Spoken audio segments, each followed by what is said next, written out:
Hello, everybody, and welcome. Today's live stream, we've got Caleb Eubanks. He's a maker, a developer, and a content creator. I'm tripping over my words here. Let me run my intro here, and we'll get going.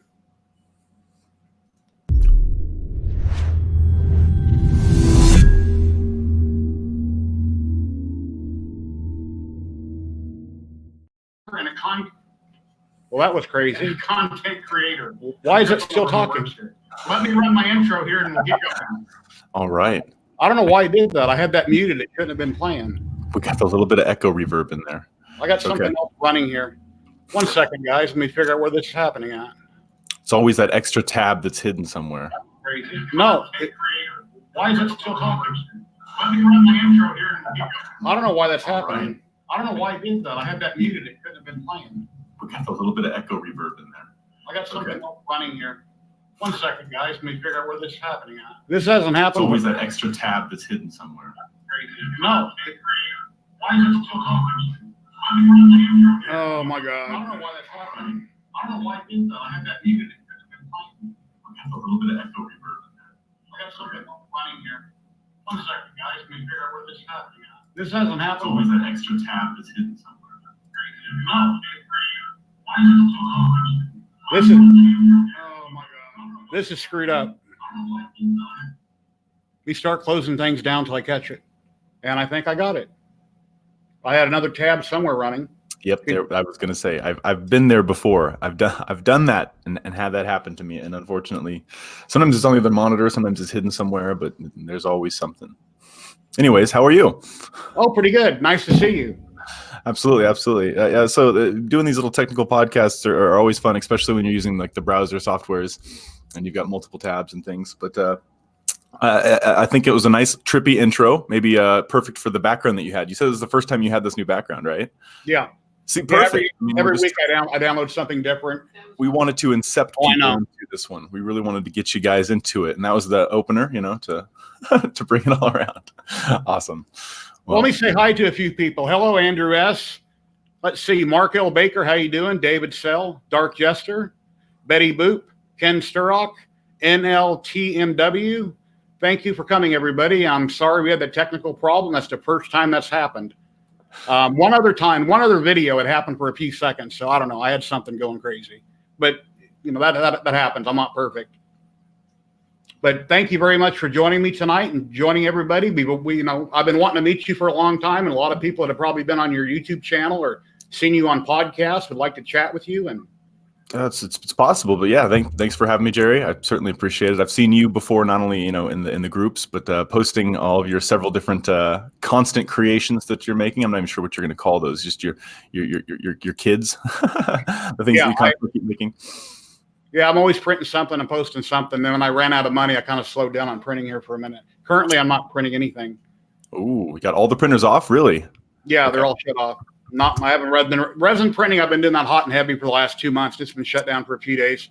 I got to replace FEP on it, and I haven't done that yet. So gotcha. Well, thanks for having me, and hello for any of the people that are in chat. If they have ever seen me before, I'm happy to be here. And anybody who hasn't, nice to meet you. We're gonna be having fun today. I think, 3D printing and painting. Yes. All right. That's what we're supposed to focus on today, right? Because I do a lot of the virtual reality stuff, which I do want to talk a little bit with you about, but we're going to focus mainly on the 3D printing and stuff. Yeah. I'm in a VR real heavily. I'm not sure how many people in the audience are, but anyway, what got you interested in 3D printing, if I could ask? What got me interested in 3D printing, besides the fact that it's like the future of coolness when you can think about like the idea of being able to take a digital file and make it become real. I mean, the concept of that is something I think that most kids have growing up, you know, just to be able to push a button, have it, you know, appear, kind of like the Jetsons time period. So I was a kid that loved watching cartoons and seeing them become real, especially like, you know, you saw how we had the video phones, and if I was like, oh, if we could just have a video that we could chat with somebody, and then hey, look at what you and I are doing right now. We're on a video screen chatting with each other from different places and different countries, even. So seeing that appear, and then seeing things like the 3D printer appear, it's like you just want to have these gadgets to improve your life. Number one, so I got interested in it because I wanted to improve my life with being able to create things myself that are necessary and fun, and just make it easier and cheaper. Because to me, I mean, it's a no-brainer that it's cheaper if I can print my own things as opposed to having to buy them all the time. So at the end of the day, that's what almost all my decisions come down to, is, well, how can I make life easier and more accessible to me? And that's one of the things to do. So and there's maybe a little bit more into it about how I actually got my first 3D printer, but I guess we'll get into that in a second. When I first got into 3D printing myself, is I was playing in VR, and I was playing Elite Dangerous, one of my favorite games of all time. And I'm like, wow, I want some of these ships. And I figured I couldn't find nobody that sold them anywhere. And then that's what got me interested in 3D printing. I wanted to print some ships, which I printed 3 different ones. I haven't painted them yet, and it's been over 2.5 years. Did you do the Sidewinder? Did you get a Sidewinder ship at all? I've got a Sidewinder and Anaconda. Yeah. I forget what the third one is. But, and they're about, yay big. They're not really huge, but now that I can print bigger, I could redo them. But yeah, I'm fascinated by VR 3D printing, and I'm 55 years old and basically haven't grown up yet. And, and now when you're an adult, you can afford all your toys, so it's time to do what you want to do. A kid, you're waiting to get it, and you don't. So. Yeah, I mean, so I'm 31. I guess in my mind, I still feel pretty young as well, and that's one of those things where I grew up without a whole lot of money. I grew up in Lincoln, Nebraska, which is hilarious that we just found out we're both from Lincoln, Nebraska. So yeah, I was born there. so was I. So I mean, from that place, I mean, you don't really expect to travel much or to do all these amazing things. And then as the world's grown, we've seen technology boom, and it's allowed us to connect with people all over the place. VR gives us that insight to these virtual worlds, to these other dimensions, and not only that, but like we can create things that somebody even Andrew says in chat, like you can use a VR brush to model from your printing, and yeah, we can jump in VR and we can create things and then print them. And I remember the first time I jumped in Oculus Medium and I created a snowman, and I put the snowman together and had like a person fighting the snowman, and I just took that file and I just put it right into my CR10, and it just printed out this this whole little plaque, a piece of something that I created in VR.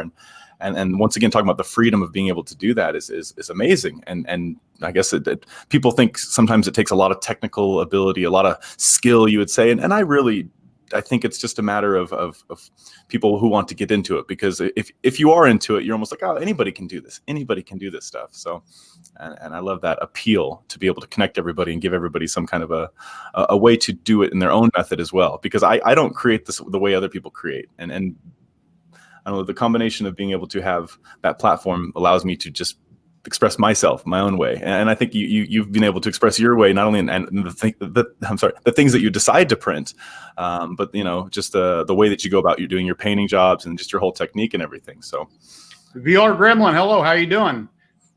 Hey. Yeah, he does tons and tons of Elite Dangerous videos online. He's on there almost daily. He lives online playing Elite Dangerous. He's a really awesome guy. I don't blame you. I don't blame you. One of the first things I did was I created a transducer chair built with amplifiers and transducers, so I could play in Elite Dangerous and feel the rumble, like when you hit that turbo button, right? Yeah. That's if you guys haven't played Elite Dangerous, he's the reason he mentions it is because it's really cool. Really cool. Yeah, people that haven't been in VR, I mean, when you're in it, you feel like you're really there. I mean, there's just so many different games with VR. Some of them are cheesy, but a lot of them you feel like you're really there. You're really shooting a bow and arrow. You're really doing it. You're looking around. No matter where you look, you're in the VR world, and it's really cool. So, okay, so since we talked a little bit about VR, I guess I'll try to wrap up a little bit of VR stuff real quick, if that's cool. Okay, because then we can go back to 3D printing and go more into that. But yeah, so I like all VR, whether it's HTC Vive or any kind of brand. I don't really care about the brand. I just like the getting into the places. I currently use the Oculus S, which is when I'm hooked up to the computer to play games, because I don't have to use any sensors, and that allows me to kind of just jump right into the virtual worlds. And then another one, of course, here we're just talking about what's available now. We've got this mobile headset, like the Quest, the Oculus Quest right here. And this allows me to basically take VR to anywhere I want to go and show people, on the go. I was at a bar in Texas the other day, putting on people's heads and having them play Beat Saber, and it was a great time. We were having a lot of fun. So yeah, I just think that this technology is one of the more important things. I mean, it really goes hand in hand with 3D printing in many, many ways. So if you love 3D printing, it's just kind of another step of technology that just allows you more access to expressing yourself, freedoms, just advantages of even training and things like that too. But one thing, I guess, to wrap it all around to make sense is I'm here in Brazil right now. I'm in Sao Paulo, and I'm working for a VR company. So that's, one thing I was sad that happened is when they came out with the Gear VR and people could take their cell phone and pop it on their head and they go, wow, that's VR. And then they never look at it again. That doesn't even touch it. It's not even, it's so much better than that when you have a real system hooked up to a computer. It's so much better than the Gear VR and the cell phone. Yeah, if you say that my only experience was the Gear VR, I don't, it's not like you don't understand VR. It's just that it's like you've got a taste of it, right? Just a glimpse of it. So you got to jump in more. And and the company I work for now, they work on making really immersive experiences that kind of put you in almost like an Inception-like worlds. And what's funny, like they're in California right now showing off a demo where you're in a kid's body, right? You're back in 1995, and you're in a kid's body, and you're playing video games on your TV. But like at the same time, your mom's coming in the room, and she's trying to tell you to turn off your game, stop it, and you're trying to like distract her and be quiet while you play the game on the TV. So like you just forget that you're in the real world because you've got so many things going on in the layers there. So I'm it's really fun to be a part of projects like that, and that's one of those things that I'm pretty passionate about myself. And I was very fortunate enough to do a TEDx talk just a couple weeks ago in Texas, and there I got to talk about virtual reality, kind of the day in the life of it, and I also got to talk a little bit about 3D printing and how those two things came together. So I got to show off some of the 3D printing things that I've done. Which was really, really fun. And it was really nice for me to be able to do that because, like I said, these things merge together so much. And not only that, I made a 3D printing business for making virtual reality accessories. So that was one of those other things. It's like, well, hey, not only can you really be passionate and express yourself, but you can actually make money if you work hard and create things that are actually helpful for other people. So it's one thing I'm constantly trying to do. What's he say here? Borrowed an Oculus last year and wanted to do some modeling in Medium. Any tips on okay, he wants to live stream the VR creative process. Any tips? Yeah, I would say when you're recording in VR, they've got several methods online, videos that you can watch to do smoother VR recording experiences, such as making the field of view a little bit larger, which is something you might want to do when you're creating these. Also, once you get your actual object ready to go, you can create lots of different kind of showcase methods to B-roll type stuff that you can create for it. I think those make really nice, interesting videos. And then, of course, the 3D printing process. What I generally do, if you're using a Delta printer, if you have one of those, that's the best for making the time lapses. Otherwise, you're going to have some kind of a tricky with the methods that they use with the programs to keep the camera still while it's actually building. I'm not very good at that though myself. If you've noticed on my channel, I don't really do those ones because it's easy and possible, but it takes a little bit more work. And I'm somebody who does a lot of things as opposed to a few things perfectly. I just try to do a lot of things well. Right before I got into 3D printing, I went and bought a bunch of green screen material so I could cover all the walls in this room that I'm in. I bought a third Vive controller. I got a Logitech Brio camera that I was going to mount it on. So when I filmed in VR, you've seen me with the gear on, holding the fake gun in the videos, but I never did pursue it. I started to, and I never recorded anything. But I was headed that direction. And then reality 3D came along, and then I kind of walked away from VR and got into 3D printing. And, as you can see, that kind of got carried away. Anybody that hasn't seen it, here's a picture of my hobby room. Yeah. A dining room in my house, which was the living room at one time. Now it's my hobby room. I love the wooden frame of that 3D printer that you have there too. Is that a CR10 in there right there? Yeah, I built an enclosure. It's got plexiglass on all the sides, and then it's a 2x2 frame. Yeah, I see the PVC coming up on top, holding the filament right there. I love that.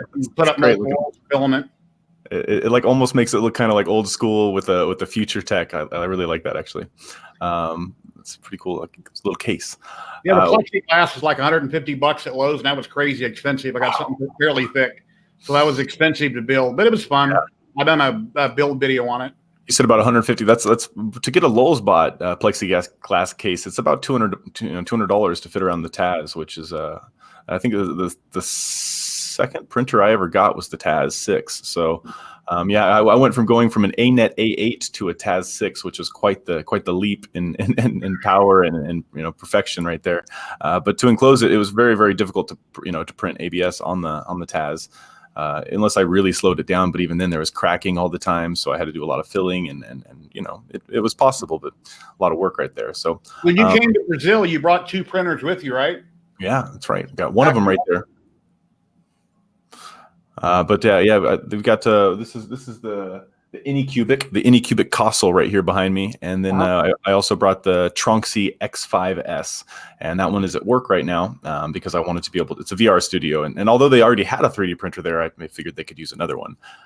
It's never a bad thing, and yeah, they like to do cosplay items with it, and some of the games that we work on have cosplay, things, in like the ears for this helmet were 3D printed.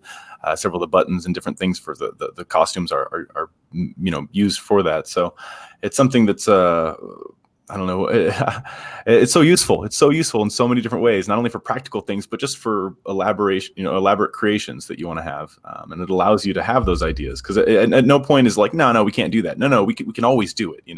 Whether plastic may not always be the perfect thing, but it's great for prototyping at the very least. So. And I got into resin printing. It's like perfect quality for models, but it's not practical. You can't really do much other than models with resins. It breaks like glass. They have an ABS-based resin, but I've never tried it. So there's other additives you can add to it that are supposed to make it more pliable. I haven't tried any yet.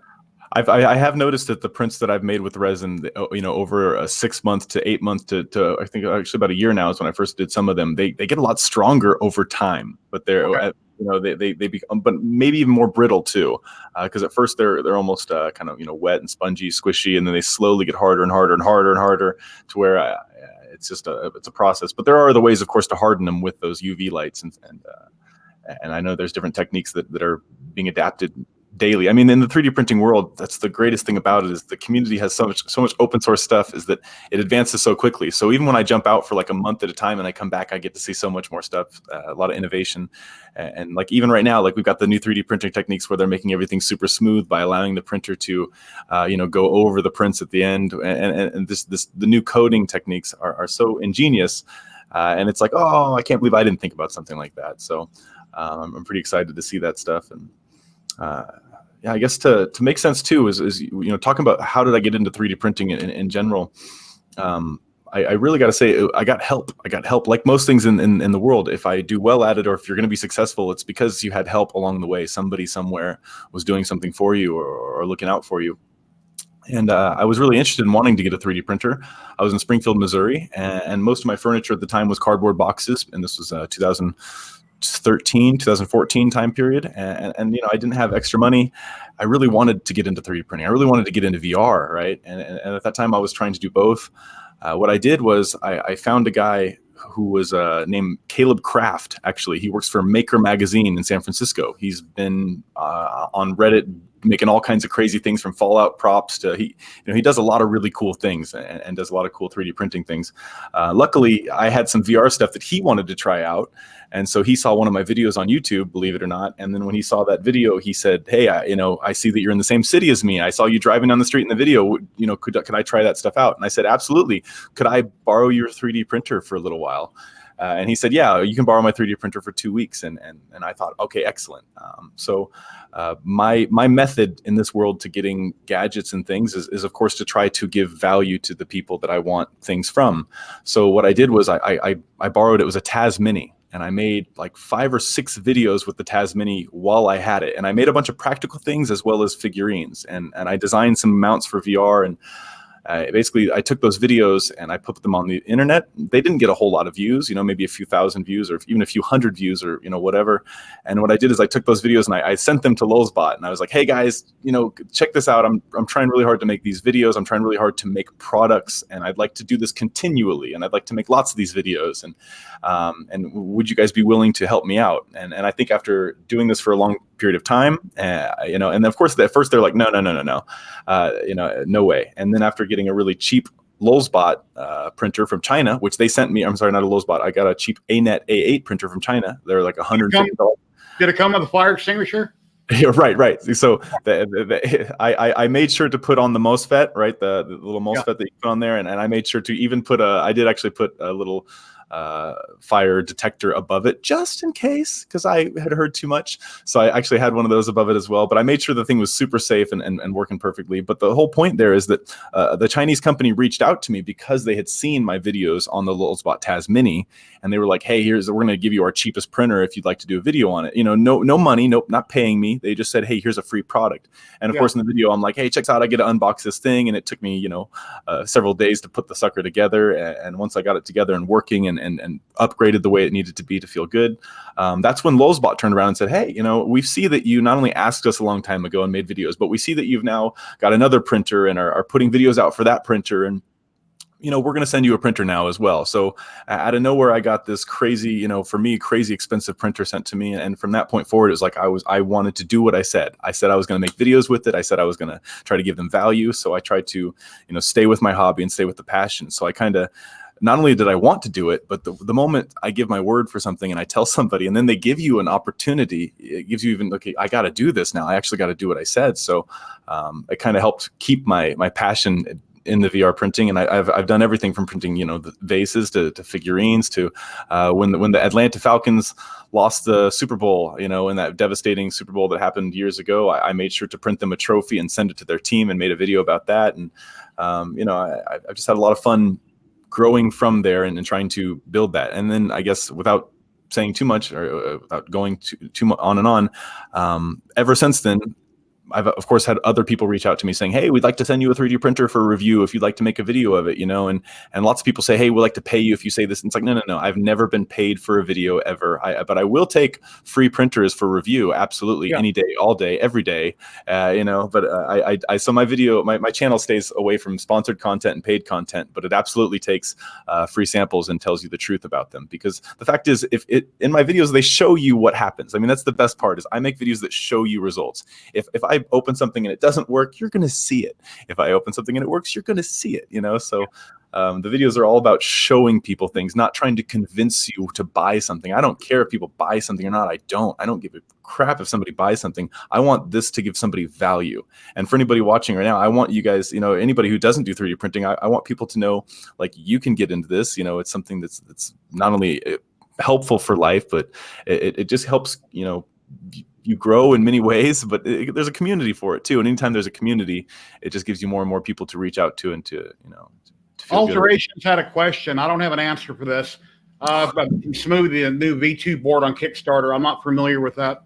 Ooh, I guess I would have to know about it. So I would have an uninformed opinion if I said anything about that as well. If anybody in chat has an answer, please message in chat to him.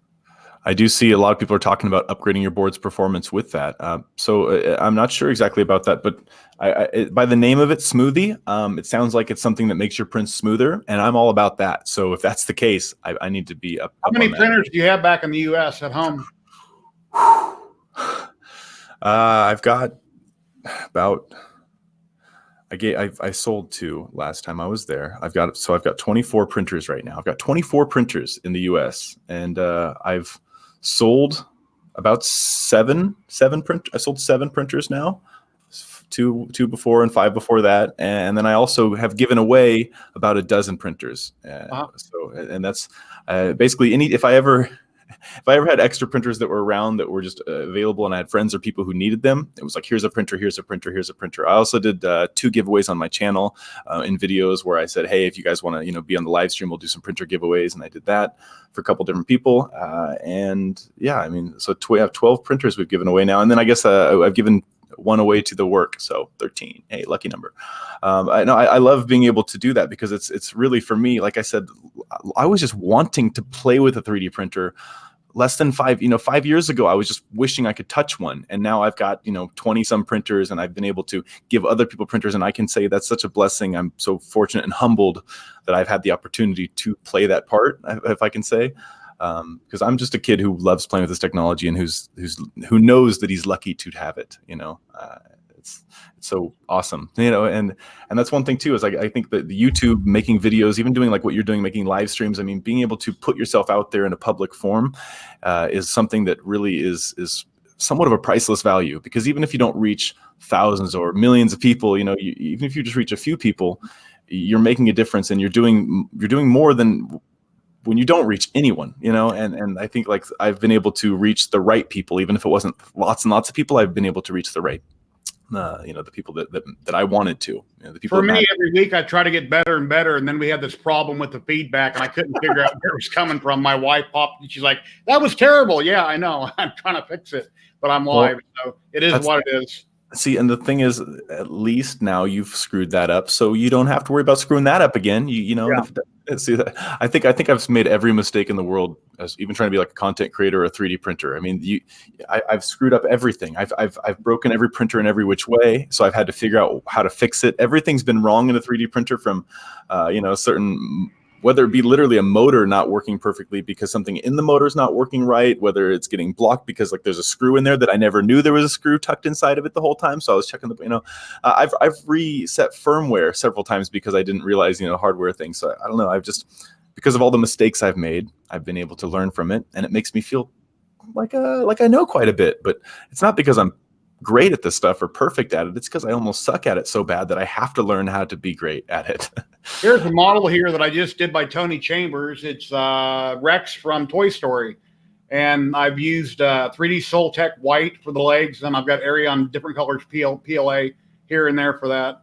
That's at 50% scale, and I have to prime it, obviously, and paint it. But that's come along. So it's like such a mishmash of different ones. It's so awesome. Yeah. Well, I had a bunch of partial rolls, and I was running out, so I tried to burn out the partials. And then I have a filament run-out sensor, so when it runs out, it'll pause the print and let me know. And that's from TH3D Studios. They got a lot of cool parts. Nice. Yeah, I guess he said that the smoothie was an alternative to Marlin. So yeah, I'm a Marlin guy myself, but I'm always open for using other ones.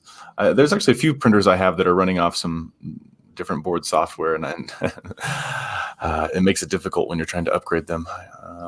But Brandon Knapp has a question. Caleb, I see you do Loot Crate videos. How do you feel about the quality of the crates?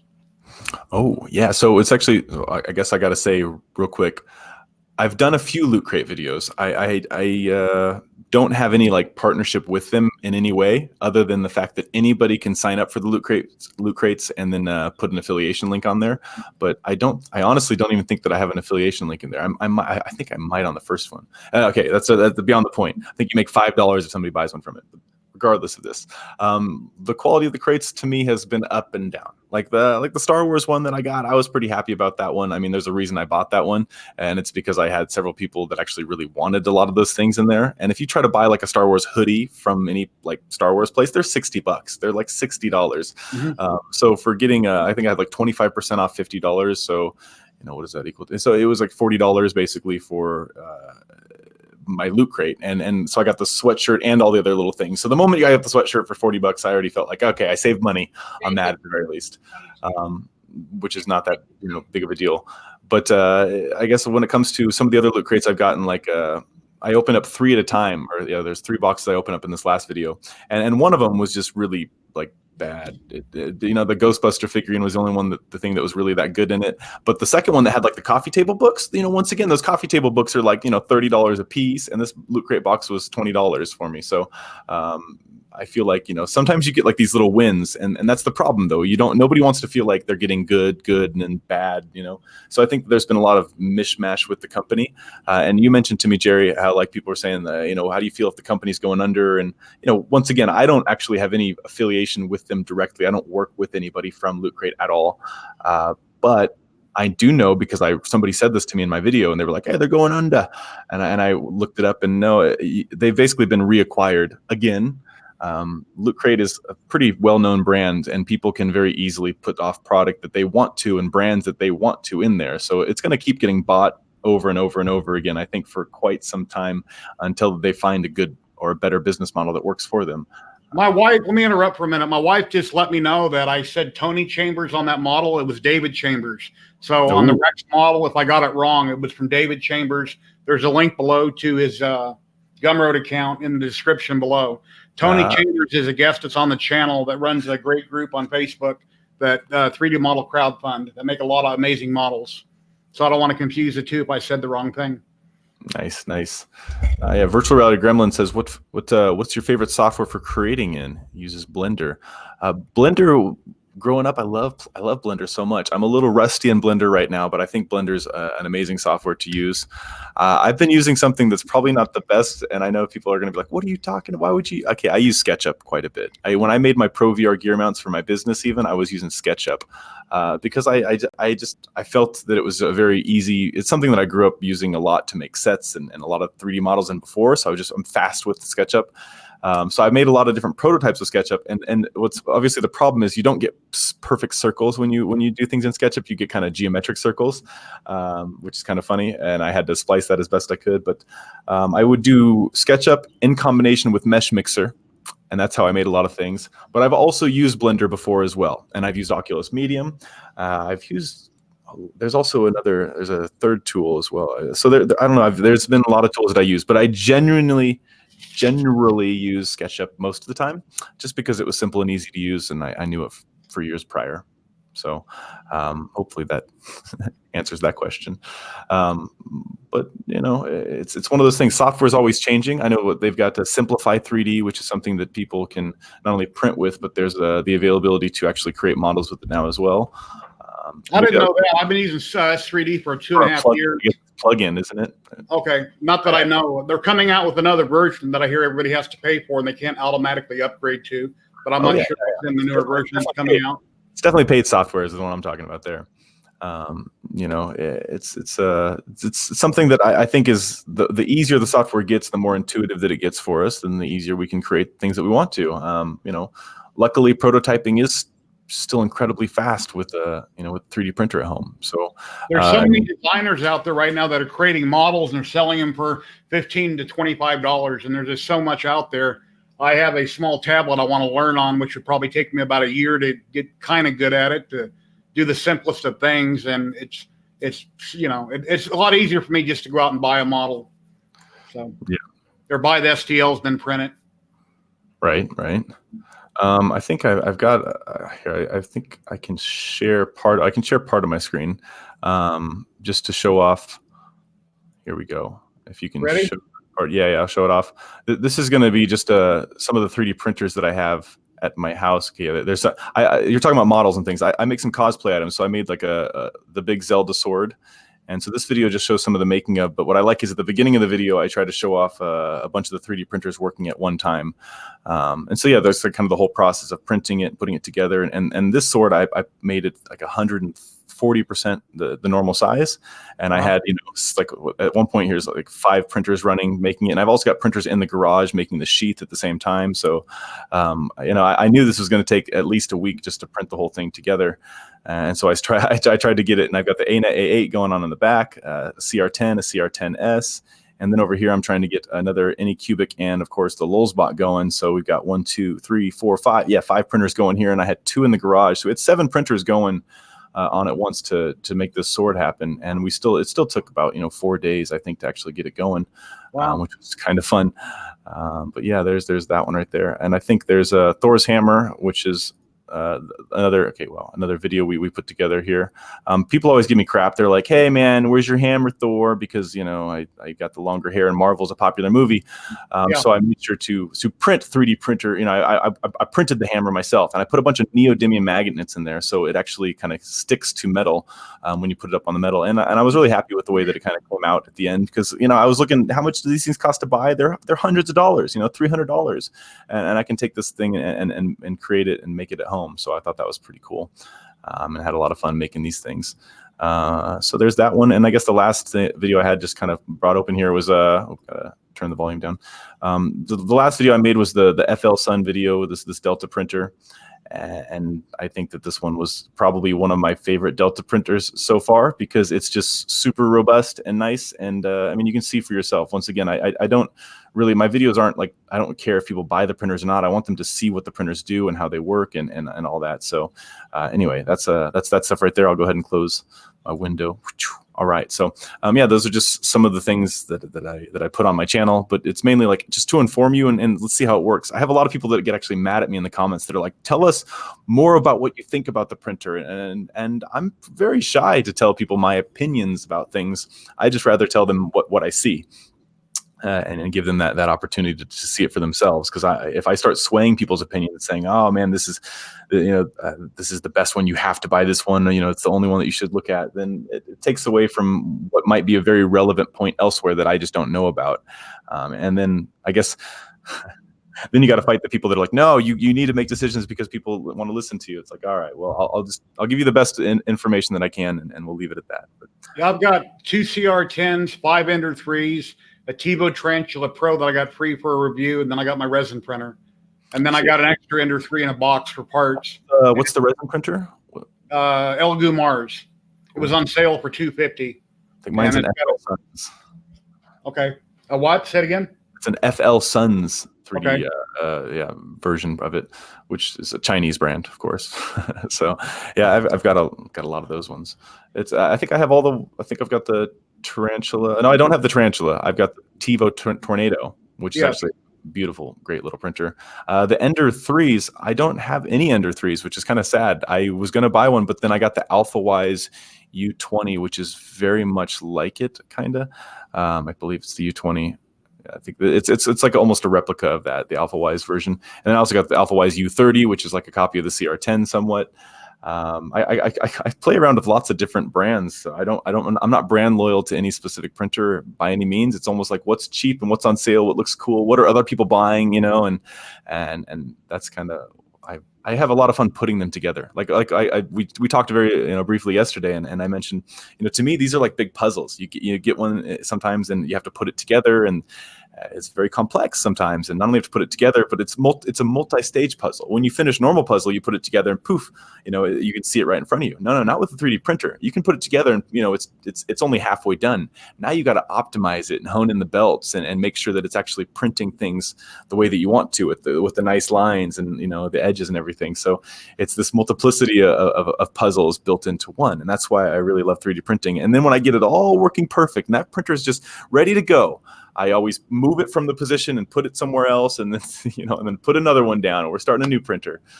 So I kind of really do treat them a little bit like puzzles, but very. I want to give away 3 rolls of ZYLTECH Rainbow filament, but I've got Nightbot running here, and it's only showing one person. So I don't know what's going on with Nightbot. Every week it's been working fine. I've got it set up as a mod in YouTube, but I'm only seeing one person here, and I refreshed it, and it's not showing me a list of everybody that's watching. So we've got 16 people watching. I don't know what's going on here. Hello, Leslie from ZYLTECH. ZYLTECH, yes. ZYLTECH. I said that wrong. I don't think I've actually used the ZYLTECH filament myself. I've dabbled around quite a bit. When I lived in Springfield, Missouri, there was actually the people that were there, that maker geeks that made the filament, and so I always just got theirs literally dropped off from their studio. And then when I moved to Florida, I was just doing filament from Amazon, and that would change all the time. So where do you buy your filament usually? I mean, is it off Amazon? It's usually based on price. I usually try to pay around $16 a roll. Right, right. Yeah. When I first got into 3D printing, before my printer came, I bought a ton of Hatchbox, like $25 a roll. All kinds of colors. And then I come to find out real fast that some colors print better than other colors. And then I like Hatchbox, but man, I've got some bad memories with Hatchbox. Some of the first prints I did, their filament, sometimes it gets crossed in there sometimes, and it gets stuck. And I had a few failed prints, very large failed prints because of some Hatchbox filament getting stuck, which unfortunately happened. But I do like it, unfortunately. But Nightbot's telling you something's a lie. Yeah, everybody that's in the chat is actually virtual right now. These are virtual attendees. And there's only one real human, so Nightbot's not wrong. He just needs to count the virtual people. That's right. I've got a lot of virtual fans. No, it's actually funny to say that. I when you said to me, you're like, I put your name in the thing. Although I make a lot of 3D printing videos, and I think I have more YouTube views on 3D printing videos than I do VR videos. I normally kind of sit in the VR world, the VR community, and like in the real world, walking around, nobody knows who I am or can recognize it. But when I walk into a VR place as a robot and they see that Reality Check VR name, people are like, "Hey, don't you got a YouTube channel?" And it's always like, "Well, no, don't you got a YouTube channel?" Because everybody with a Gmail account has a YouTube channel, right? So. Let me pop up my screen here. Here's my Nightbot screen, everybody that's watching, and it says users on the left side right here, and it's not showing anybody. So I don't know what's going on with Nightbot. I've refreshed the screen. I don't know. So if it starts working, then we'll do some giveaways. If it doesn't start working, then I'll have to postpone the giveaways to my next live stream. So hopefully that won't happen. Yep. I can't go eeny, meeny, miny, mo. That won't be fair. Nope. And the randomizer would take too long if you have to put everybody's name in at the same time. So it's all these. I would say it's probably a Nightbot issue. It could be on their server side. We're gonna say that. We're just gonna say that. Yeah, it's definitely their fault. We agree. In my experience, it is usually better to spend a bit more on filament to avoid headaches of failing prints. Yeah, 3D ZYLTECH, I've never had a problem with it. It's like I say, I pay $16 a roll for it. I've used some ZYLTECH, tested some ZYLTECH and done a video. I had no trouble. Arion PLA, I'll get that real cheap, and I've used a ton of Arion. It prints real nice. I've had 2 jams with it in my filament sensor. It was jammed. It had a knot in it, and it's very brittle typically, but it prints really nice. Have you tried ZYLTECH? ZYLTECH, right? 3D ZYLTECH or ZYLTECH. ZYLTECH, is that? Did you mention that? Yeah, 3D ZYLTECH. I pronounce it ZYLTECH. Yeah. Yeah. Theirs usually works pretty well for me, and the price is usually right. But yeah, you're right. I changed. If the price is going to change, I sometimes jump around, but I don't jump around other than the fact that I always want to make videos and tell people about things, so I want to give people advice, right? So I'm cool with trying new brands all the time and finding out about that stuff. CC Tree, that's a free filament that comes with all the Creator.I printers. That prints real nice. It's real soft. And as soon as I started using quite a bit of it, next thing you know, they jacked their price up to like around $20 a roll. So I quit using it. So, and then I try to stay right around, like I say, $16 a roll if I can't get a deal from somebody on it. Yeah, I can understand. The moment you start buying something too much, they always jack the prices up. I started a 3D printing business, and I started buying magnets, and I started buying certain lanyards and little things a lot. And Amazon, I noticed all those things were up in $1, $2, $3, $4, per item on me, and it was like, wow. So they've got algorithms that are making sure they take advantage of any sales. That's for sure. Can't blame them, but man, does it suck. You got to jump around. That's why it's so good to have multiple people that sell things that you can switch around. Here's the ZYLTECH website. They're based out of Texas, and I've got a discount code down below for 15% off. If anybody would like to go over to ZYLTECH's website and check it out, there's a code down below in the description. We're in Texas. They got a lot of cool products other than PLA. I think they're in Houston, but maybe somebody will pop up in chat. I think they're in Houston. Leslie, if you're still here, I think you're in Houston, right? Yeah, that's good. I was just hanging out there in Austin, or not Austin, but San Antonio. Yeah, they just had a big flood down there in Houston, really bad. A lot of businesses got flooded, from what I've seen on the news. That's definitely, well, it won't affect your shipping for ZYLTECH though. Don't worry, guys.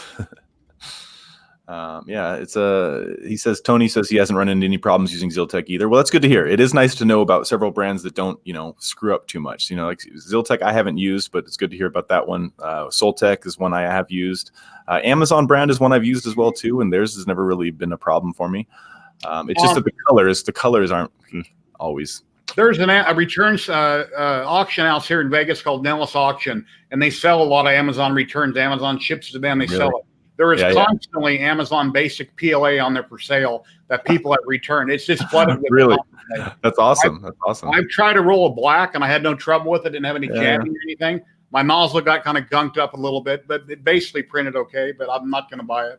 Yeah, I didn't have any trouble with it. I certainly noticed like a ZYLTECH black compared to an Amazon black, for example. ZYLTECH has a little bit of shine to it. It's got a real nice deep, color to it, and the Amazon didn't, and it was just more faded. It almost kind of like the ABS has a fade to it. So, yes, Houston. All right, so it's nice to have some good options for us. I like that. It's always nice. But you said resin printing is certainly something that's more difficult to find. Resin, especially at cheap prices. It's like $70 for a container of that stuff, right? Well, yeah, $39 for what I'm buying with the Elegoo brand for a large bottle. Resin printing. What was I going to say about resin printing? I lost my train of thought on what I was going to say about resin printing. Other than I just got into it a few months ago. I can't remember what I was going to say. We'll have to come back to it, man. I got into resin printing. So about a year and a half ago. And the first thing I was doing was I was doing Dragon Ball Z characters, and they were awesome. They were super cool. Talking about PETG, do you ever use PETG? You ever use a? Oh, I haven't. I hear it's harder to work with. Got to run at a higher temperature and get everything just right. And you don't want to print directly on glass. You'll pop the glass. You have to have it's kind of a bed adhesion glue stick or something put down. I used a PEI board. PEI is my favorite board in the whole wide world, because it's what the Lowesbot had. So I was putting it on every other board for as long as I could when I could find the PEI tops to put on everything. And yeah, but PETG, that was my first filament, man. That was because Maker Geeks made a lot of it. So I would run everything a little bit hot, but everything was super strong. It's that mixture of the ABS and PLA. You got the strength of ABS, but you've got the printing, the ease of use, supposedly, is the PLA, is what they say. But no, I never had any problems with it. I liked it a lot, but I've since I realized that PLA is even easier than the PETG, and I don't really need strength for most of my models or vases because I'm using them just for show. I kind of just went back to PLA for the most part. But when you started getting into the filament world, there's so much stuff. And one of the big things that actually screwed me when I first got into 3D printing was just that. I got carbon fiber filament, and I wanted to put the carbon fiber filament in, and of course it just jammed, and I couldn't print anything with it. Same with wooden filament when I first got it. Use a bigger nozzle. I printed with a bunch of wood PLA from Tyance, and I was able to print okay at 0.4 nozzle, but typically you got to go with a bigger nozzle. Yeah, you got to have at least a 0.4 nozzle usually with that stuff for the grit that goes through, and then you also got to for me, I had to change the speed, make it slower, and just because it's just little things like that. But once again, you make so many mistakes because you try different projects, and that's what's going to allow you to become smarter and become more of a professional at it. And then people look at you as a thought leader and want you to do TED Talks and things like that because they think that you know what you're talking about. It's crazy. Just don't. But that's one thing I feel is that I'm fortunate enough to always have this desire. At least I have a passion to create new projects, to print new things, and to push myself. And when somebody gives me an idea for something or asks me to do something, I generally go for it. And being able to print, Link's wooden sword with a real wooden filament and be able to smell the wood filament, and as I sand it up and I get to stain it with real wood stain, and that feeling is pretty cool. It took me a long time to get to the point to where I could actually print that sucker, and it was a nice accomplishment. And all these little accomplishments that I've had just through this hobby have really helped build my self-esteem, and making a channel and doing all these, VR, it's all helped build my self-esteem. And at the end of the day, when I can be confident of myself, I can help empower other people. And the more confident that I can get in my life, the more people I can help and empower, and the better I feel about that. Because man, is it nice when other people do that for me? I really appreciated any of that happening for me growing up. And like we talked about at the very beginning, kind of this feeling of when I was a kid, that's what it all goes back to, watching the Jetsons and wanting this technology. I'm so fortunate to be able to be a part of this world right now, to talk to you right now, to be in this podcast, and to sit there and have 3D printing, man. We're so lucky right now. We're so fortunate. Here's another model here by David Chambers, not Tony Chambers. It's Ludo from Labyrinth. I showed this a while back. I'm not done painting it, but I'm working on it.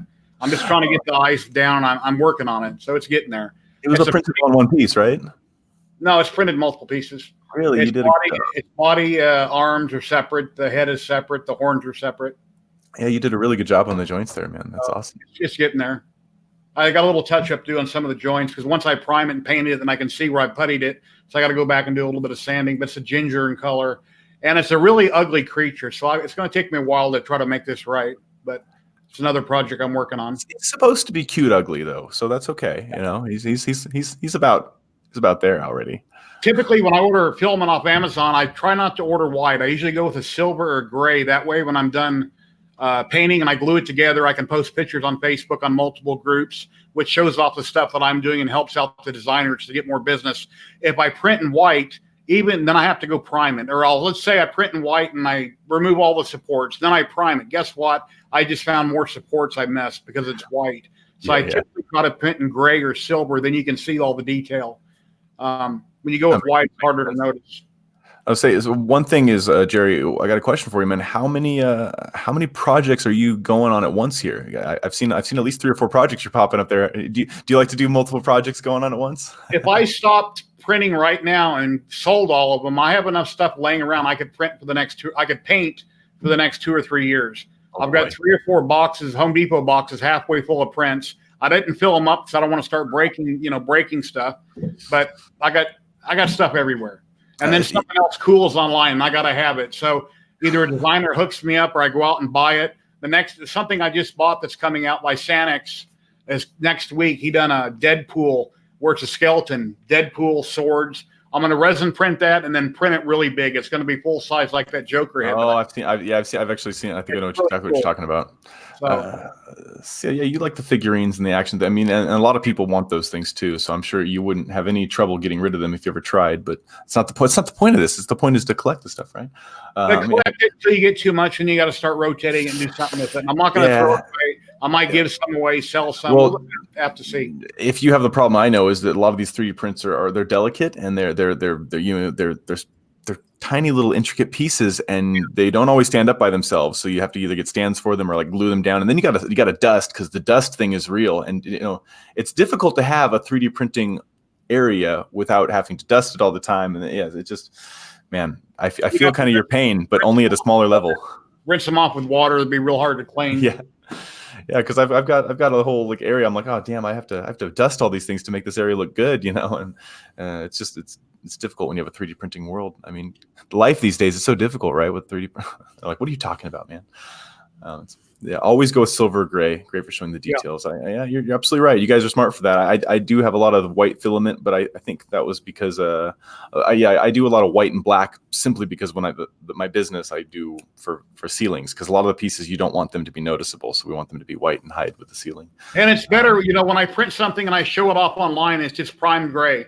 I think it's better to show it off like that. That way the people looking at it, if they might want to buy it, they can imagine their colors on it. Because if I paint it and they don't like the way it looks, they're going to pass the picture and just go to the next one. So it's better to fix. Let the imagination go. I'm not the best painter, but. And then if I ever do paint it, a month, 6 months, or a year later, then I repost it. It's fresh again in the minds of everybody. Like, wow, look at that. They don't remember seeing it a year ago when I posted the first time around. Hey, one little tip I like with all my 3D prints lately that I have painted, and people might not like this idea, but one thing I love doing with them, I take like the plastic dip spray that you can get, like the rubber type spray, right? That you get at the Home Depot or your hardware stores, and I take the thing and I actually, once I've sanded it, I completely rubber spray the thing, or I kind of plastic spray it up a little bit. Then it's like if I drop it, it's never going to crack or just like split into 100 pieces, and it kind of gets this cool. A much denser feeling to it, and so once I rubber spray it a little bit, then I actually start painting it. And I did that for my big sword, I did that for the sheath, I did that for the hammer, and a lot of different things I've printed, I've done that for. And it just, when people pick up my objects as opposed to other 3D printed objects, they're usually like, man, this is 3D printed? Like, they don't believe it. Plus, it doesn't have the 3D print look to it because it's got this kind of a cover, and it's not practical for everything, but I can say that it's almost like a little hack that I really like doing. It makes my stuff less breakable, and it makes it look a little bit more authentic and real. And then when, like I said, you paint it, you don't have to worry about a lot of these imperfections from the 3D printer because that plastic dip spray kind of covers it. And yeah, it does actually a really good job of still keeping most of the details that you want. Just the really, really fine ones disappear. You're down in Brazil. Is it pretty safe down there? You're from a foreign country. You're in a foreign country, or? Safe in Brazil, yes. I'll have to tell you what I tell people, because I've been very fortunate to travel to several different countries, and when I tell people in America that I'm going to Brazil, they always say, "Oh, how lucky! How fortunate of you! You get to go to this beautiful country." And then when I get to Brazil, the people here are like, "Man, you're gringo. You're gonna die. People are probably gonna rob you. They're gonna, and they're joking somewhat, but they're very serious at the same time. It is dangerous here. You have to be careful. You can't just go walking out on the street holding your cell phone out in front of you, because somebody probably will drive by in a motorbike and take it. That's not too different from places in LA or New York or many other big cities in general. That's kind of a common big city problem. But absolutely here in Sao Paulo, that's something that'll happen. There's 22 million people here, and it's a concrete jungle larger than New York. As far as the eye can see, there's just towers of buildings, and there's hills here. So some of the buildings are really, really high up. But at the same time, I can honestly say I've personally never felt unsafe here. I've been to Rio. I've been to the north, to Medellin.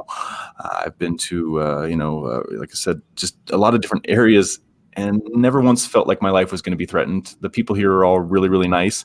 The fact just remains that it is a third world country. There are a lot of people who do have poverty, and certain groups have a worse time. And so if those people are running around and you meet the wrong people at the wrong time, just like anywhere, you're going to have a bad time. Fortunate, I've never had that happen to me here. I've only had amazing things happen while I've been here in Brazil. So I work for the VR company called Arvry Immersive, which is based in Sao Paulo and Los Angeles. And they're making experiences like, love stories in virtual reality. And actually the Venice Film Festival that just happened, where the Joker movie won, our company won Best of VR Immersive Experiences. So or interactive experiences, I should say. So, and that interaction that won was literally just a love story about how, you're watching.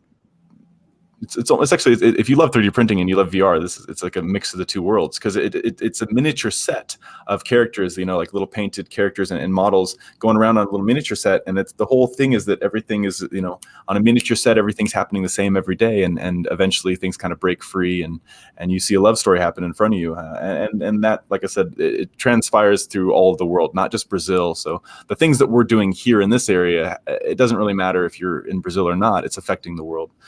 So that's something I'm fortunate enough to be involved in nowadays. Is I'm trying to be in projects that go to lots of different places. And I want to start getting more. I want to start getting into cosplay. I print so many models. Yeah. I want to start getting into things that fit me, and swords and Thor's hammer and all kinds of things like that. Yeah, I could see you in like a whole like God of War, like some huge like a robot set or something. Yeah, that'd be pretty cool. I was in Tokyo, Japan, and I went to the robot restaurant. If you ever get a chance to look up robot restaurant, and it's a full cosplay. They have a lot of 3D printed things in that whole thing, and yeah, that's what I think about. You would love that. I think actually that'll be the next video I put out. The next video I put out will be a video from Tokyo, Japan. I'm finally getting to those things that happened months ago. I'm catching up with them and starting to make some videos of those things. I got real lucky in January. I'm going to CES, and I'm thinking about taking my cell phone, obviously, and my camcorder, and do some filming and film the different companies that are there, regarding 3D printing, and interview a few people, and that'll be a good video. I'm jealous. CES is gonna be fun. Yeah, they got anything and everything electronic. They're there. In the entire world, it's there. I mean, they got TV screens that are as big as a house. They got pretty much anything you can possibly imagine to do with anything that runs off electricity. So, well, I myself go to the VR conferences generally, except I'm not going to be at Oculus Connect this year, which is happening in the next 2 days. I usually go to GDC, which is the game developers conferences, and I also go to PAX East, PAX West. So if you guys are ever going to those things, we can definitely hang out and chat. Let's say finally got around to doing a new sketch for my custom 3D printer. Oh yeah, custom 3D printer. Those things are wild. I've never made a custom complete 3D printer. I've always had some kind of a base, but it's always been a desire of mine as a 3D printer guy to make my own 3D printer, right? Especially because the tools are once you've made it, once you put enough of them together, you realize, okay, all I need is a few motors, a few stabilizers, a few threads, and we're ready to rock. An extruder, and boom, okay, and a nozzle. Okay, that's it. That's all you need. Okay. And a motherboard and a power supply. Okay. Yeah, I love upgrading the printers too. Was one thing. I guess I got into making the 3D printer videos, and then I would always try to make a video that was like, hey, here's what you can do with it in the second stage. How you can stabilize it more, just make it more perfect, right? Just a better printer in general. And one favorite thing was adding a Raspberry Pi to make it wireless. I like the idea of being able to jump on my phone and being able to see video of my printer no matter where I am. And what started that, of course, is the scare of fires, because generally, people talked about fires and whatnot with 3D printing. So I thought, if I have a way to see these fires happening, I can prevent them, right? So that was the first idea. But hello, Dan. How you doing? He fell asleep. Just got here. Don't worry, we're going to go ahead and restart everything. I mean, we want to make sure that everybody gets the whole talk. So starting at the beginning, turn on your other tab. We need to do the echo thing again. We got to echo it up again. Come on. Yeah, at the beginning, Dan, I had feedback going on real bad, and I had a YouTube on my second monitor. I had it muted, but for some reason, I kept hearing myself, and I couldn't figure out where it was coming from. So I started at the beginning of another video, but we got past it, and that's what happens when you're live. Like most videos you see on YouTube, how many times did they edit that to get it perfect? I know when I film an intro, I usually do my intro 2 or 3 times. I trip over my words. I say the wrong thing. Got to go stop the camera. Let's retake it. And I refilm it a few times. Yeah, I mean, no, when I make videos, I do them always perfectly with one run. I never ever have to edit it at Yeah, all. I say yeah. everything exactly the way I want to say it. Just like when they film Never. a movie, they might do the same take that lasts a minute 100 times because they keep screwing something up. So they keep redoing it. Oh yeah. When you first start a video is usually when you're getting your jitters out too. And like when I first start a video, it's like, welcome back to another Reality Check VR video. It's like, okay, what do I want right here? I want the audience to think I'm an idiot, or do I want them to think I'm like the YouTuber? I'm not like a YouTuber guy. I'm like a dude who wants to tell people stuff. So I like sometimes I find myself like, what role are you playing, and what do you want people to actually get from you? What I want them to get is I want them to feel like I'm a dork, like I'm a little bit of a nerd. I want them to feel like they can do what I do. You know, I want nobody should look at my videos and think, man, that guy. Oh, I hope they don't think like, he thinks he's all that, or he thinks he can do things that are special. Because no, everything I do is something that other people can do. Not only that, but I can help you do it if you want to do it, or if you're passionate about the same kind of stuff. Let's be friends, and I would be happy to help you see the recipe that I've used to make these things happen. Recipes of life are something that works for everybody, but we're always going to get a little different result. Just like, when everybody can put the same ingredients together, we're all going to bake cakes, but they're all going to be a little different, right? YouTube, I get messages on my Facebook group. I get people messaging me practically daily wanting to know how to do this, how to do that, or on the group posting. I try to help everybody whenever I can. I'm not an expert at nothing. I just know what I know from doing it. I make mistakes all the time, but I try to help people whenever I can with their problems. And I don't always have all the right answers, but I always do my best to try to help. And the 3D printing community is awesome. People love helping each other, and it's a great community. Yeah, and you're a good guy, Jerry, number one. So that's something that pushes out there. The quality of being, a naturally good guy is just meaning that you're trying to help other people out and you're trying to lift other people up. I really appreciate you being able to, allow me to be on your cast and talk about this kind of stuff too. And I think that the passion right there is infectious. When you see somebody that's passionate about something, doing something that they love, it makes you increase your own passion about it. And what's to say, Caleb? Any advice for Jerry on how to get more subscribers for YouTube? Well, first of all, his podcast has his live stream has more subscribers than my podcast. I do a Sunday live stream. At least we used to years ago. We do a VR podcast on Sundays talking about different things. But I guess we don't promote that at all, so we don't expect to grow subscribers. If you do want to grow in your subscriber, we talked a little bit about this, Jerry and I, but I think the best way to get your message out there, whether it be this live stream or even your own personal messages, is to really connect with your community and put it in places they can see it, such as Facebook groups. Reddit is a good place to put stuff when not every day, but Reddit's a good place when you actually have some kind of a value to put out there. And if it's to the right community, then it's going to be accepted and hopefully they'll see it. I don't think that, there's a difference between self-promoting yourself and trying to get people information. In my mind, I genuinely am desiring to help people. I truly am that. So I don't feel like I'm like pushing myself when I tell people like my channel or when I tell people to watch a video. I feel like I'm trying to help them. So if you ever cross that line in your head, that you're trying to like sell somebody something, well, just don't post that stuff. That's not what people want. And I think people can tell that. I think people are pretty natural and smart. So, I think Jerry, if you keep doing stuff like this and just having real people on and having good conversations, I think you're going to grow naturally. And we just need to post the stuff and make sure people can see it.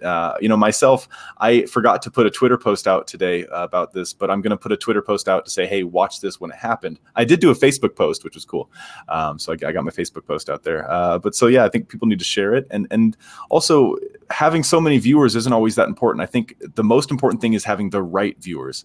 I do marketing at work, and I'm telling everybody in our office, if everybody in our office worked together and wanted to help a marketing, thing, like everybody that's watching the audience right now, if we all, if he posts this on Reddit, for example, and everybody upvotes it, we as a community are deciding this is something we want everybody to see.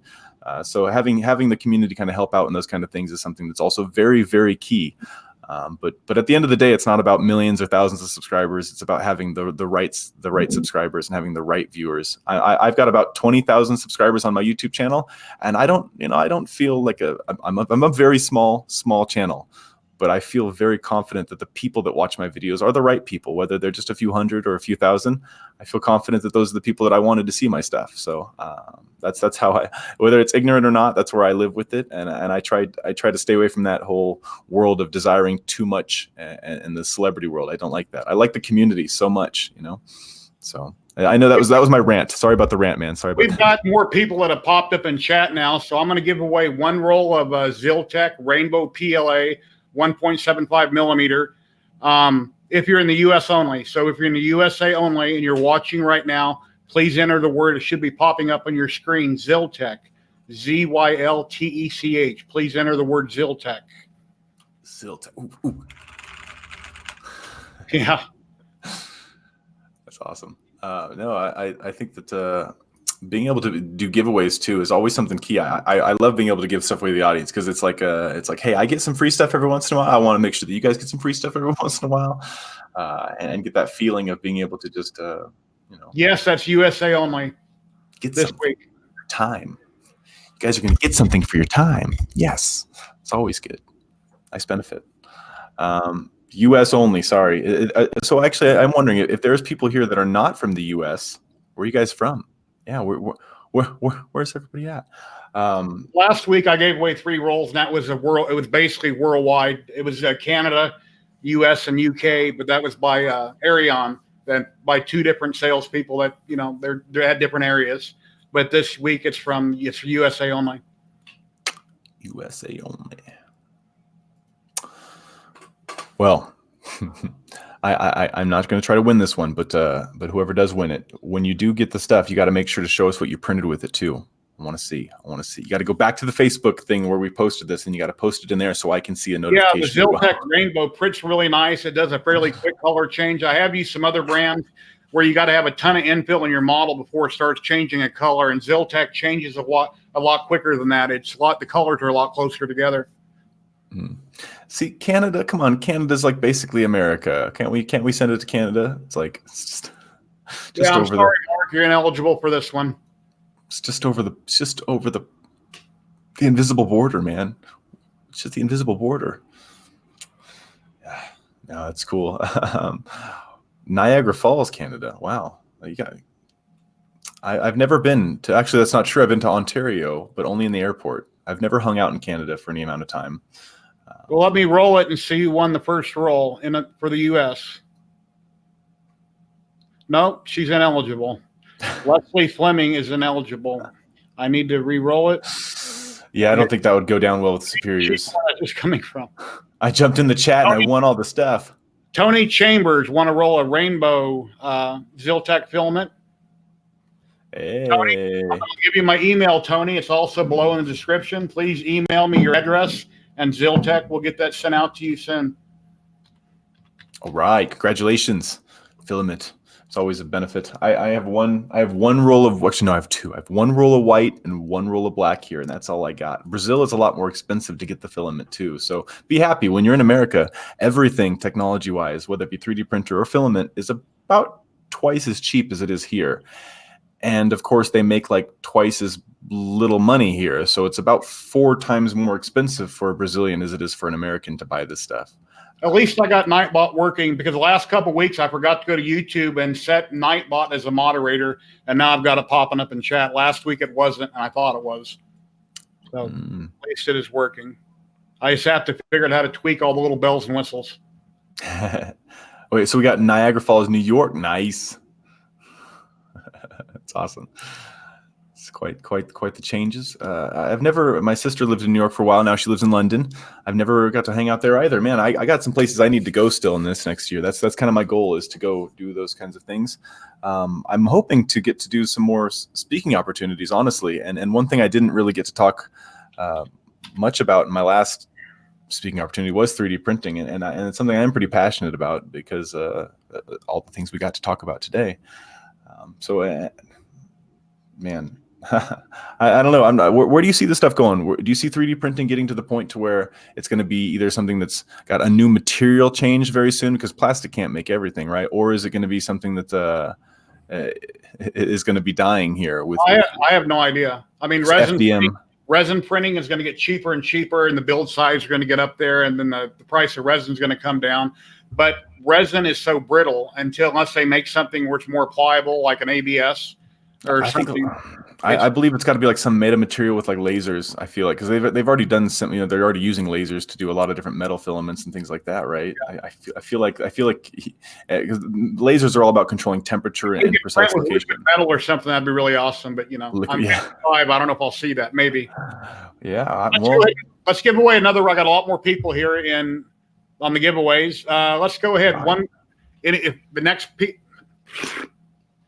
Let's give away another roll of Rainbow ZYLTECH PLA USA Rainbow. only. Here's your word. USA. The word is going to be PLA. I just put it in comments. It takes about 10 seconds to hit YouTube. PLA. So if you're in the USA and you'd like a roll of ZYLTECH Rainbow PLA, please enter the word PLA. PLA. That's right. And what's the first time you ever saw a 3D printer, like the new modern 3D printers that we have now? What's the first year those were popping up? Like 2012, 2011, 2010? I'm not sure. I mean, they existed for years before. I know that. I know years ago they were real expensive. And they were basically boxes, and I wasn't into 3D printing, and the build volume was real tiny. The quality was terrible. Yeah, the quality was slow. It was so slow. And then I got on Facebook. Like I said, I wanted to print Elite Dangerous ships. I started looking at YouTube videos. Like, wow. So that would have been 2014 then when you were doing that thing. Elite Dangerous and was it the DK2 that you were playing with originally, or was it CV1? CV1? No, when they first came out with the Vive, when it was like 900. Oh, the Vive. That's right. The Vive. Yeah, the Vive free. So yeah, that would have been 2015. So yeah. And then the VR Gremlin was telling me about the Odyssey Plus 2, I think it's called. It's like $200 and something. It's the best headset that you can have for that price, is for the clarity. Elite Dangerous, the words and the text are a little bit sharper than what I have with the Vive. I got a 1080 Ti on my computer here, and I got everything maxed out to the best of my ability, and they were a little bit sharper. So I've got the two headsets. The Odyssey is good for sit-down games. The cord is very short. I haven't tried it for any kind of room scale. It doesn't have any, what do you call them? The boxes you mount up on the wall like on the Vive. Yeah, the sensors, right? Yeah. It's inside-out tracking, I think is the term they use for that one. And that's the same as the new Oculus headsets. But even the new Vive headset is the Cosmos is also inside-out tracking, because they want to get rid of the whole fact that you have to have sensors in your room and extra USB cables for that. And that means that you can walk around wherever you want. What I did is I actually put my headset into a backpack, and I ran around. I think if you look up if you just type in like Google world scale VR, or running around the beach in VR, I think my stuff pops up. But I basically put on a Rift S and ran around the beach in VR. Our winner is VR Gremlin. Gremlin, you have won a roll of ZYLTECH Rainbow PLA. I will put my email address in the comments below. Please send me your mailing information, and we'll get ZYLTECH. We'll get that sent out to you right away. Definitely. And I think the VR Gremlin just bought his first printer, which is an free, so I know he can definitely use this. Yeah, the more filament you get, the better. Just make sure you guys keep your filament wrapped up if you're not using it. Keep it away from that moisture. I mean, I was in Florida, and man, I would leave for months at a time and come back, and that stuff was just nope.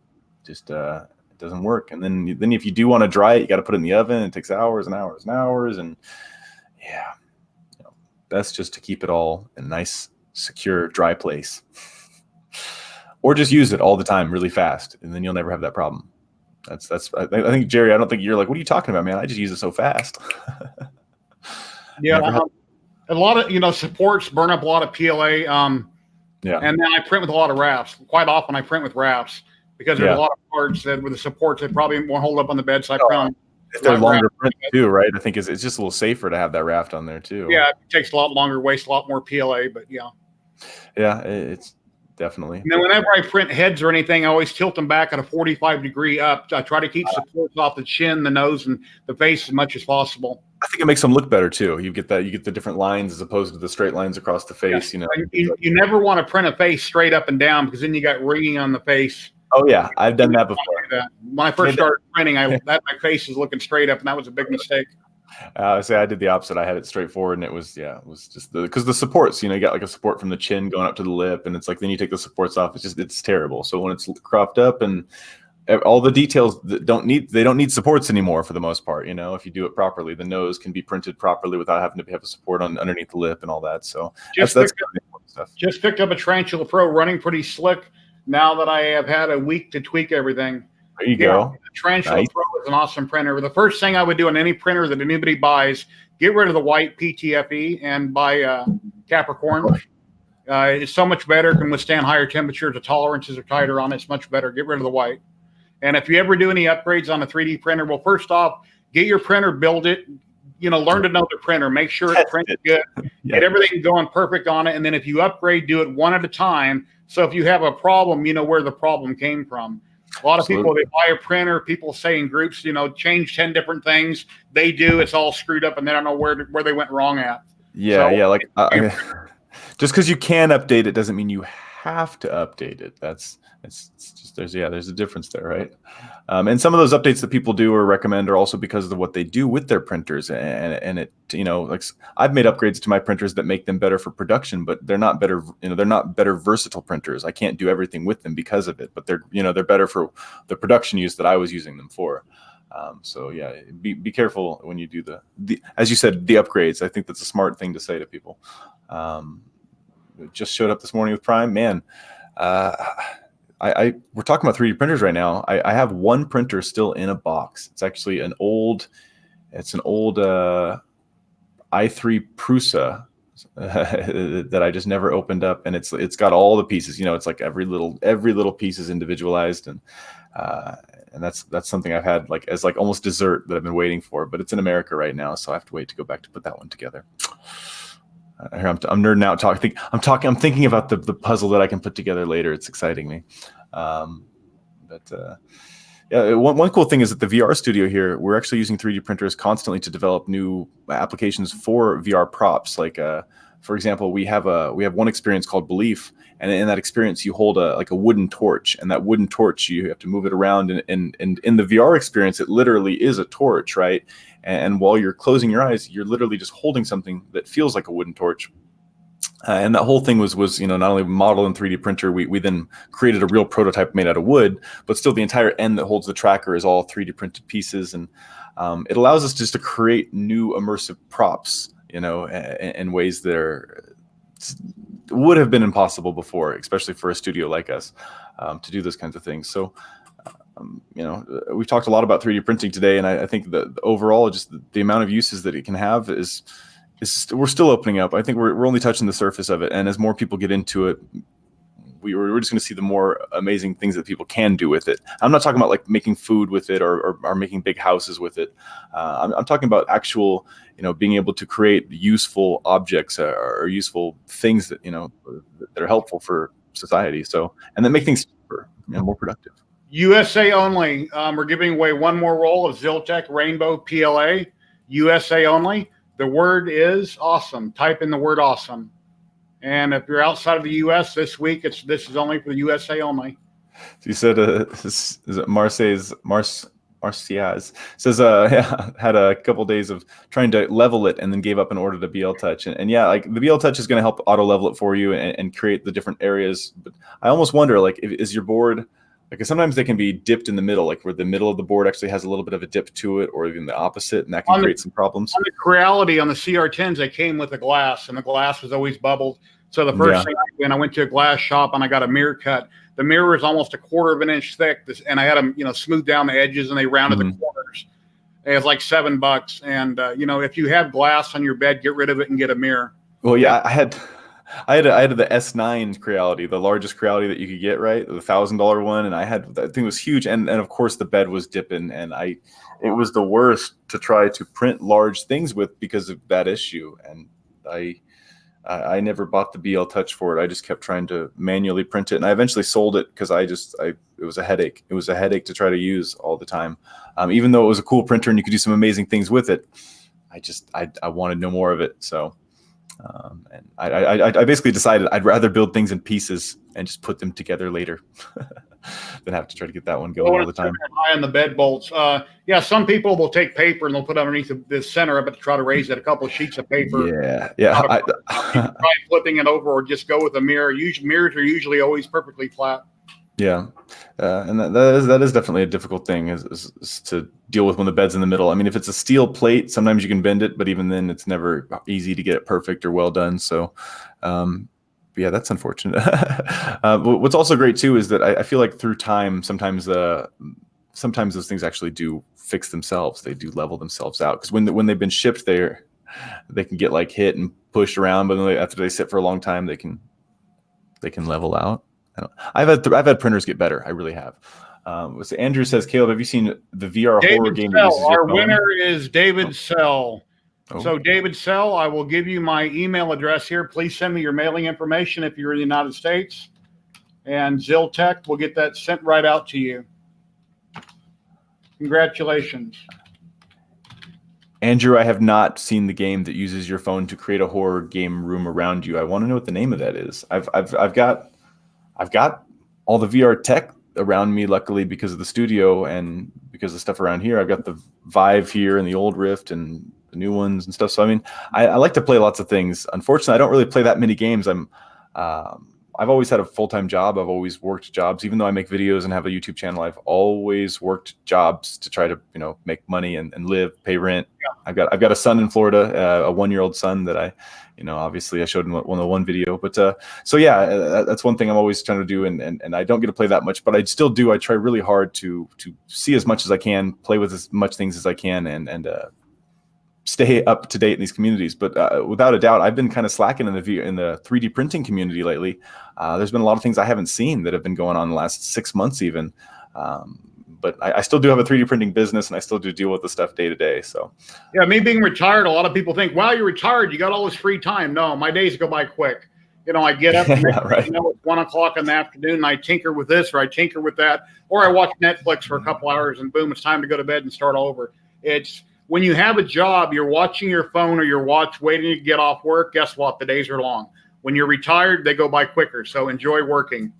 So, yeah, I think that's, you just said it. When you're passionate about anything and when you're actually engaged with your brain, that's when the time flies by. And that's what happens with me. Is I'm pretty engaged in my work most of the time. And if I'm not engaged, I don't want to do that work. Right. In the US, they have the VR Games Hall.